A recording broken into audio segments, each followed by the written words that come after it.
अस्सलाम वालेकुम। मेरा नाम है दानिश मकसूद और आप देख रहे हैं मेरा YouTube channel Dawn News editorials. आज है 24 अप्रैल 2020 और आज मैं आपसे डॉन का एडिटोरियल करा रहा हूँ उर्दू तर्जुमे के साथ। वो है द प्राइमरी डायलेमा।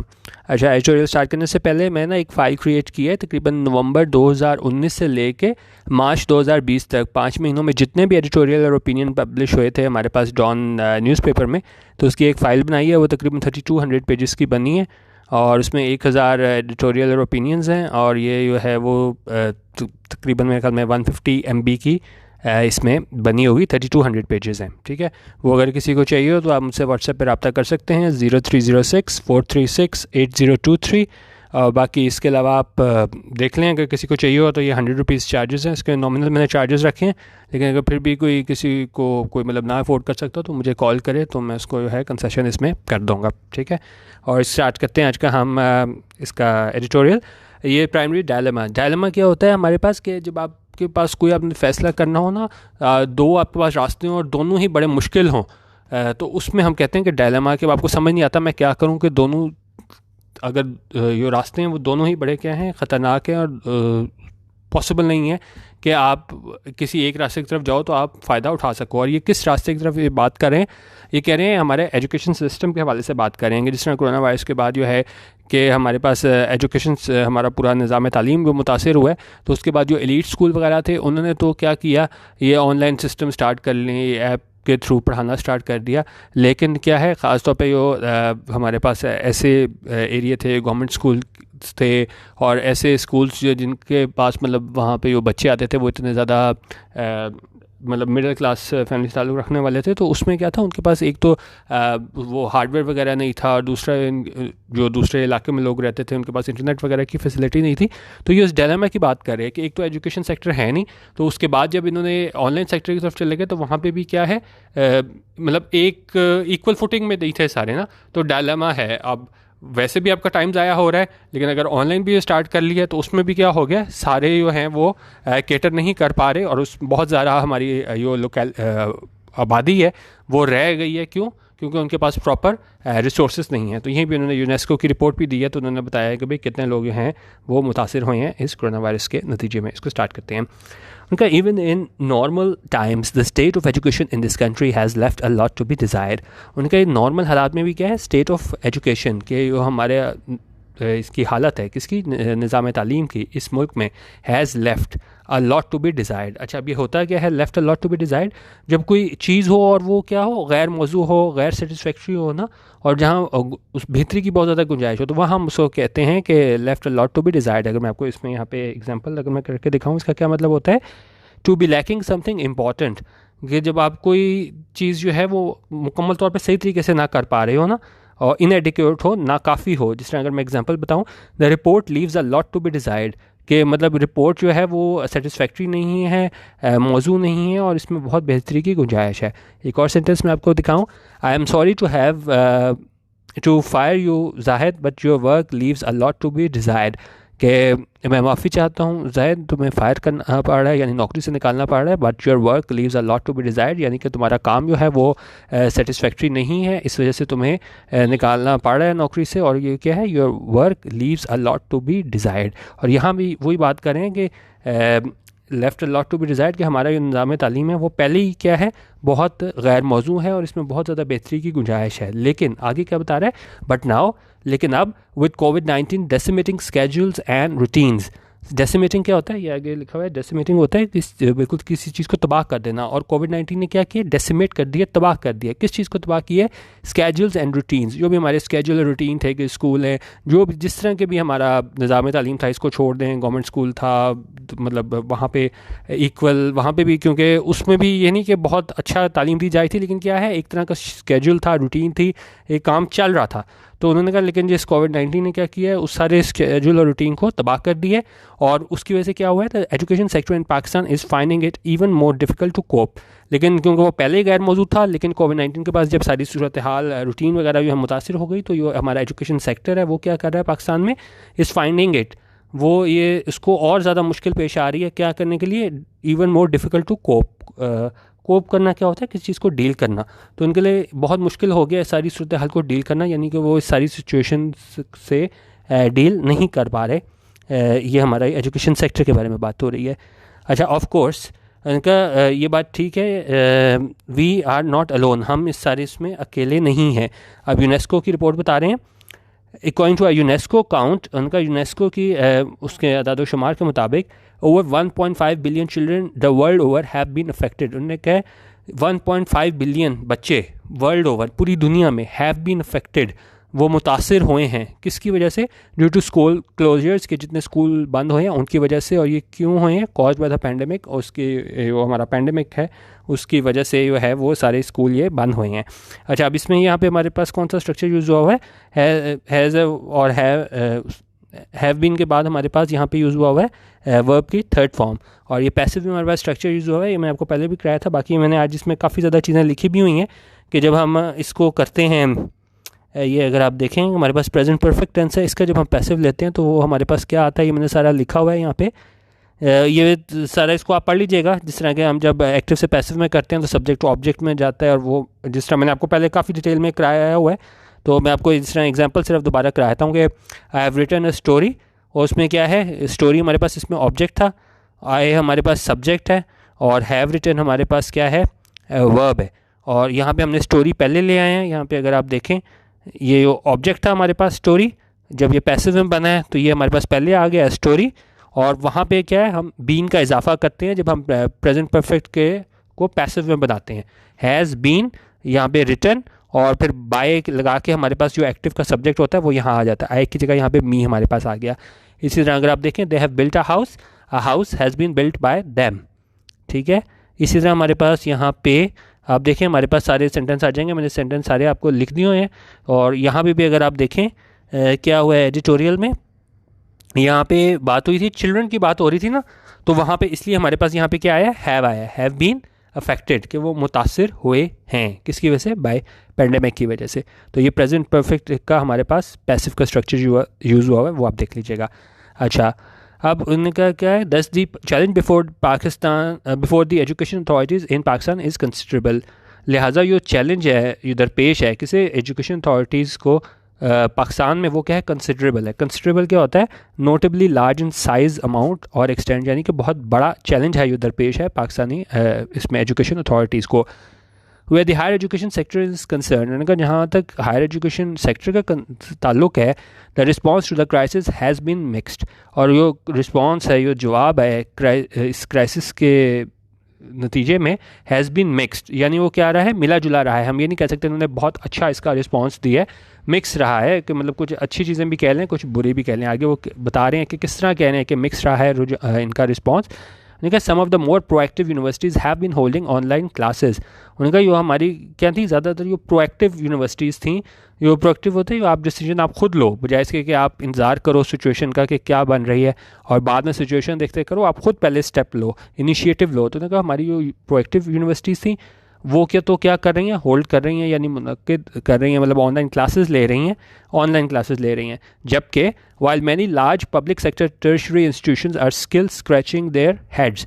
और उन्होंने कहा जबकि हमारे पास लार्ज पब्लिक सेक्टर कौन सी इंस्टीट्यूशंस हैं, टर्शरी इंस्टीट्यूशंस। अभी टर्शरी मैंने लिखा था कौन सी होती है education, tertiary education refers to any type of education pursued beyond the high school level. और इसमें कौन कौन से शामिल हैं, ये सारी मैंने लिखा हुआ है, diplomas in under graduate and graduate certificates and associate bachelors, ये सारी डिग्री शामिल हैं। ये हमारे पास किस में आ जाती है, यहाँ पे टर्शरी एजुकेशन में आ जाती है। ये यहाँ पे था ये टर्शरी इंस्टीट्यूशन में। और स्टिल, और वो क्या कर रही हैं, ये हमारे पास बता रहा है प्रेजेंट कंटिन्यूस में, are still scratching their head. Scratching their head का क्या मतलब होता है, इसमें आप कह लें स्क्रैचिंग, इसमें ये होता है द एक्ट और activity of scratching one's head while pondering और puzzling over something difficult to understand.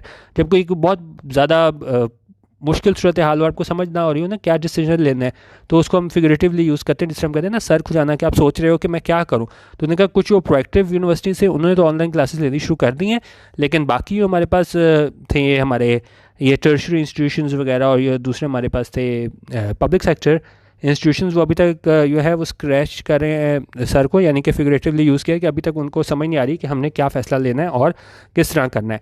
Trying to figure out how to proceed, figure out होता है मतलब वो देख रहे हैं कि हमने क्या करना है, determine try to figure out a way to do it, कि कोई रास्ता ढूंढ रहे हैं कि हमने किस तरह करना है। उन्होंने कहा कुछ ऐसे हैं जो अभी तक सोच रहे हैं कि हमने क्या करना है। अच्छा, द HEC हैज़ इशूड, ये हमारे पास प्रेजेंट परफेक्ट हो गया, हैज़ के साथ वर्ब की थर्ड फॉर्म, HEC सब्जेक्ट हो गया।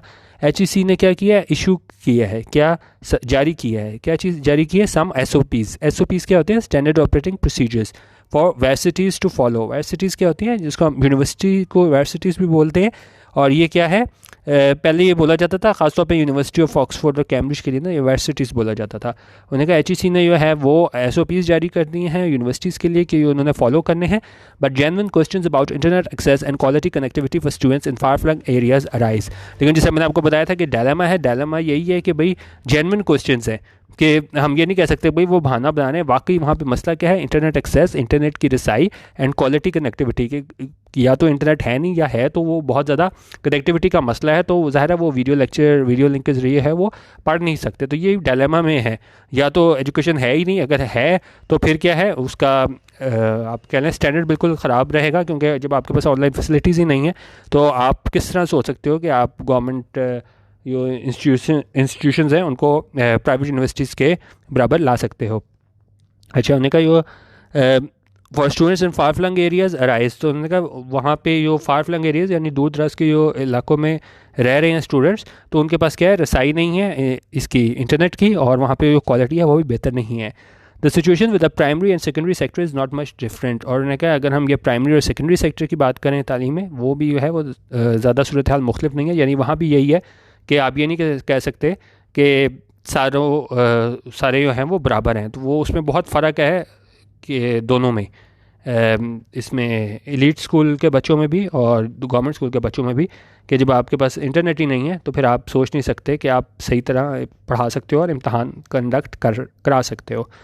While many elite private schools are holding classes through apps, most schools have simply given their students an extended break. उन्होंने कहा जहाँ पे एलीट प्राइवेट स्कूल्स हैं वो तो क्या क्लासेस मुनक्किद करा रहे हैं, किसके थ्रू, ऐप्स के थ्रू, और काफ़ी, लेकिन उन्होंने कहा जो स्कूल्स हैं have simply given their students, उन्होंने दे दी हैं अपने स्टूडेंट्स को क्या, एन एक्सटेंडेड ब्रेक। जो आम हालात से बढ़ के ज़्यादा छुट्टियाँ होती हैं ना, उसे हम एक्सटेंडेड ब्रेक बोलते हैं। उन्होंने कहा ज़्यादातर ने क्या दे दी, एक्सटेंडेड ब्रेक दे दी है अपने स्टूडेंट्स को।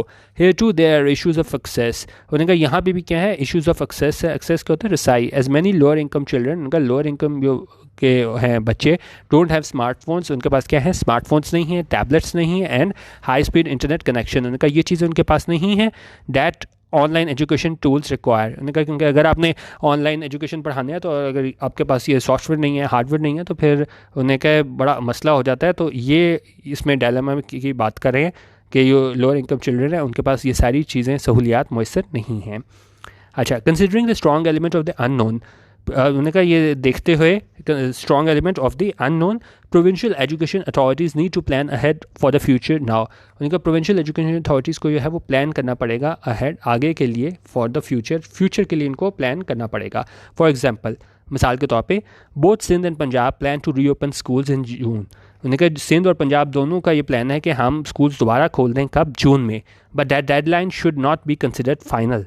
डेडलाइन क्या होता है कि टाइम लिमिट कोई दी हो ना, जिससे हमें कहा हो कि जिस टाइम तक आपने ये काम करना है, तो हम कहते हैं कि हमें डेडलाइन मिली हुई है, उस टाइम पीरियड तक हमने काम करना है। तो यहाँ पे वो बात करेंगे ये डेडलाइन, कि डेडलाइन जो दी हुई है पंजाब और सिंध में, जो इन्होंने कहा था कि जी जून में हम स्कूल खोल रहे हैं, तो उन्होंने कहा इसको हम नहीं कर सकते, should not be considered final.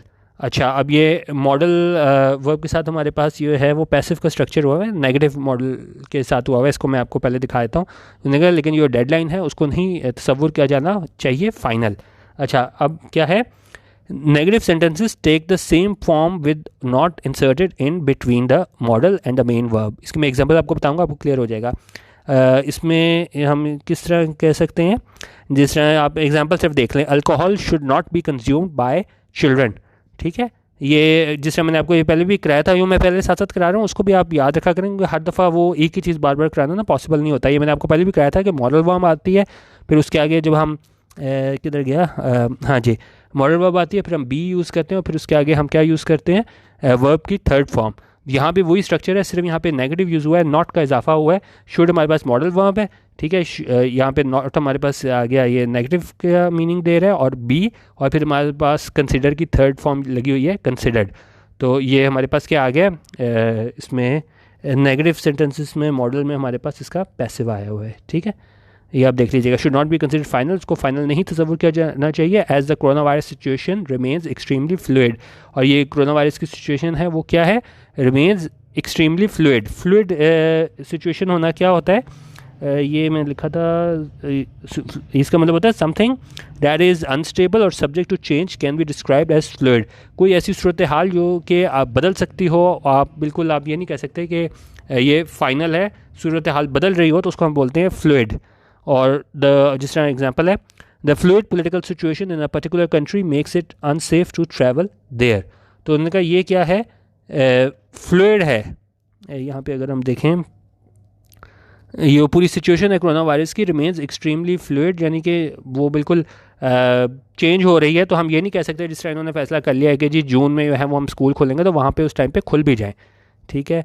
अच्छा, अब इफ़ द एक्सक्लोजर्स आर एक्सटेंडेड, अब यहाँ पे क्या चीज़ यूज़ हुई है, सिंपल हमारे पास प्रेजेंट इंडेफिनिट का पैसिव यूज़ हुआ है, और वो क्या होता है, इज एम आर के साथ वर्ब की थर्ड फॉर्म आती है। अब अगर यहाँ पे अगर मैं आपको दिखाऊँ, यहाँ पे ये मैं सारा आपने लिखा हुआ है, इसको ना आप पढ़ लीजिएगा, ये सारी चीज़ लिखी हुई है।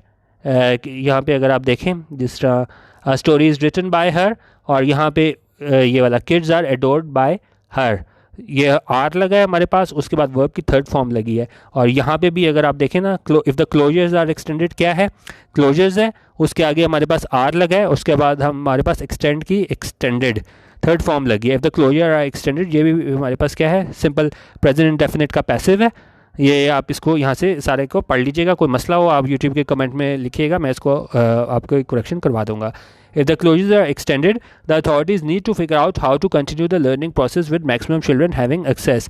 उन्होंने कहा अगर ये बढ़ जाती है क्लोजर, ये बंद रहते हैं स्कूल, तो अथॉरिटीज़ को ये फैसला करना पड़ेगा, उनको फिगर आउट करना पड़ेगा कि किस तरह हमने जारी रखना है इस लर्निंग प्रोसेस को विद मैक्सिमम चिल्ड्रन के ज़्यादा, क्योंकि ज़ाहिर है हम तमाम बच्चों को तो नहीं ले सकते, क्योंकि जिस तरह मैंने आपको बताया वहाँ पे हार्डवेयर का इशू है, स्पीड का मसला है, लेकिन उन्होंने कहा किस तरह हम मैक्सिमम बच्चों को जो है जिनके पास रसाई है उनको कम से कम हम किस तरह पढ़ा सकते हैं।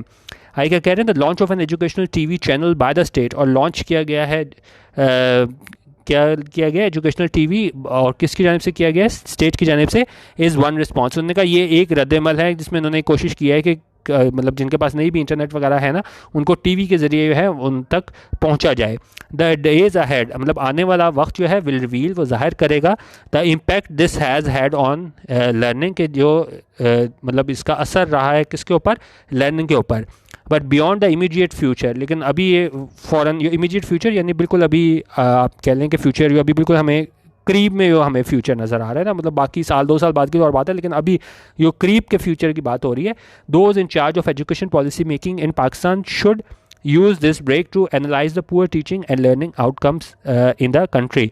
तो उन्होंने कहा जो हमारे पॉलिसी मेकर्स हैं उनको क्या है, उनको ये ब्रेक को इस्तेमाल करना चाहिए, तो एनालाइज़ करें, को तज्जिया करें किस चीज़ का, ये जो पुअर टीचिंग और लर्निंग आउटकम्स हैं इस मुल्क में, कि भाई देखें अगर वहाँ पे बंद हुआ है तो हमारे वक्त कितना, हमारे पास वो है ही नहीं, अल्टरनेटिव नहीं है, क्योंकि बाहर अगर आप देखें तो लोग वहाँ भी ठीक है प्रॉब्लम्स होंगे, लेकिन फिर भी किसी तरह वो स्विच कर गए हैं ऑनलाइन एजुकेशन पे। लेकिन हमारा जो निज़ाम तालीम है वो बुरी तरह उससे मुतासिर हुआ है। तो उनका जितने भी पॉलिसी मेकर्स हैं उनको ये तज्जिया करना पड़ेगा कि किस तरह हम जो हमारे जो पुअर टीचिंग और लर्निंग आउटकम्स हैं इस मुल्क में, उसको हमने किस तरह डील करना है, ख़ास तौर पे specially in the public sector and specifically in primary schooling. उन्होंने कहा खासतौर पे पब्लिक सेक्टर में, और कहाँ पे, प्राइमरी स्कूलिंग में हमें देखना पड़ेगा कि हम किस तरफ जा रहे हैं। The sad fact is that, और एक आप कह लें कि अफसरदा कर देने वाला फैक्ट, हकीकत क्या है, is that around 22 million children are not in school in this country.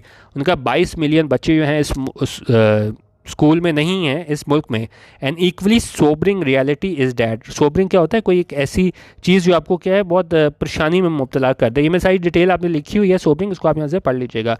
उनका जो सोबरिंग रियलिटी है वो क्या है, that in school particularly government institution, खासतौर पर जो गवर्नमेंट के इंस्टीट्यूशन है, आर नॉट लर्निंग मच, वो क्या है ज़्यादा सीख नहीं रहे हैं, ठीक है, वहाँ पे का निज़ाम तालीम वो है वो बेहतर नहीं है। एक निज़ाम तालीम पहले बेहतर नहीं था, ऊपर से ये कोरोना वाला मसला आ गया तो ऑनलाइन सिस्टम तो बिल्कुल अब मेजॉरिटी जो है उनके पास तो एक्सेस ही नहीं है। Experts and stakeholders should use this time to devise ways, उनका जितने भी हमारे एक्सपर्ट्स हैं स्टेक होल्डर्स हैं उनको इस वक्त को इस्तेमाल करना चाहिए। क्या करने के लिए? टू डिवाइस वेज होता है कि टू कंट्राइव प्लान और elaborate invent from existing principles और ideas to devise a method, कि उनको एक ऐसा मेथड बनाना चाहिए किन्हें हमारे जितने भी एक्सपर्ट्स हैं। और क्या करने के लिए? To reboot Pakistan education system. Reboot आपने बड़ा देखा होगा, ये मोबाइल वगैरह और इस कंप्यूटर पे आपने देखा होगा बड़ी दफ़ा रिबूट लिखा हुआ। रिबूट का मतलब होता है कि आप दोबारा से स्टार्ट करो कि जो भी उसके मसले वगैरह हैं ताकि वो ख़त्म हो जाए। तो उनका एक नए सिरे से सोचना पड़ेगा हमारे इसको एक्सपर्ट्स को, स्टेक होल्डर्स को, and perhaps adapt new methods and technologies. उनको ज़्यादा क्या इस्तेमाल करनी पड़ेंगी? नए मेथड और टेक्नोलॉजीज इस्तेमाल करनी पड़ेगी। और वो कौन कौन से मेथड्स हैं वो बता रहा है, जिससे उसमें क्या हो सकता है? डिस्टेंस लर्निंग हो सकती है, स्टडिंग एट होम एक्सेट्रा हो सकती है, to bring quality education to every child in this country, ताकि वो क्वालिटी एजुकेशन जो है वो दी जा सके हर बच्चे को, कहाँ पे? इस मुल्क में। तो बेसिकली ये हमारा आज का जो एडिटोरियल था प्राइमरी डायलेमा वो इस बारे में था। हमारा जो एजुकेशन सेक्टर ने जो सफ़र किया है कि जिस तरीके से ये कोरोना वायरस आया तो हमारा जो निज़ाम तालीम था वो बिल्कुल लड़खड़ा के रह गया और उसके पास कोई जवाब नहीं था इस चीज़ का कि अगर आप फ़िज़िकल क्लासेस नहीं मुनक्किद करा पाते तो किस तरीके से आप ऑनलाइन एजुकेशन जो है उससे अपना काम चला सको। उन्होंने कहा हम बिल्कुल, हमारे जो स्टेक होल्डर हैं, हमारे जो एक्सपर्ट्स हैं, उन्हें इस बारे में सोचना होगा कि किस तरीके से हम करें। हमारा निज़ाम तालीम वैसे ही नहीं ठीक, और जब ऑनलाइन सिस्टम पे आए हैं तो हमारा बिल्कुल ही बैठा जिसको कहते हैं बैठ के है। तो ये इस वाले से एडिटोरियल था। बाकी आपको वो डॉन का वो चाहिए हो 5 महीने का तो आप मुझे व्हाट्सएप पे मैसेज कर सकते हैं 0306-436-8023। वीडियो देखने का बहुत शुक्रिया। अल्लाह हाफिज़ व पाकिस्तान जिंदाबाद।